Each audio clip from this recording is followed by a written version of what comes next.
ప్రెగ్నెన్సీలో అసిడిటీ లేదా గ్యాస్ ట్రబుల్ని ఎలా తగ్గించుకోవాలి. నమస్తే, నేను మీ డాక్టర్ పద్మలత, యారాసి మాతృత్వ ఫర్టిలిటీ సెంటర్ ప్రొద్దుటూరు. ప్రెగ్నెన్సీలో గర్భసంచి మామూలుగా నార్మల్గా ఇంత సైజు ఉంటే ప్రెగ్నెన్సీకి వచ్చేటప్పటికి చాలా పెద్దగా పెరిగిపోతుందండి. సో సైజు పెరిగే కొద్దీ దానికి రక్త ప్రసరణ కూడా ఎక్కువ కావాలన్నమాట.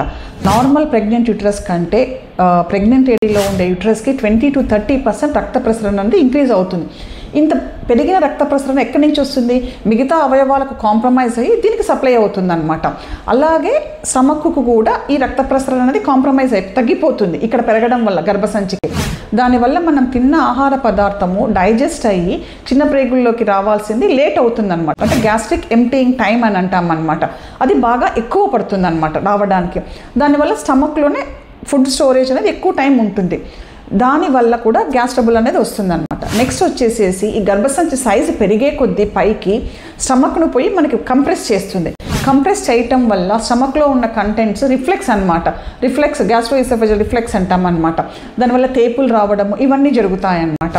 సో ఇవన్నీ మనం ప్రివెంట్ చేయాలా అని అంటే ప్రెగ్నెన్సీలో కొంచెంగా ఎక్కువ టైం అంటే ఎక్కువ సార్లు మీరు ఫుడ్ తీసుకోగలిగితే ఈ అసిడిటీని అవాయిడ్ చేయొచ్చు. Thank you.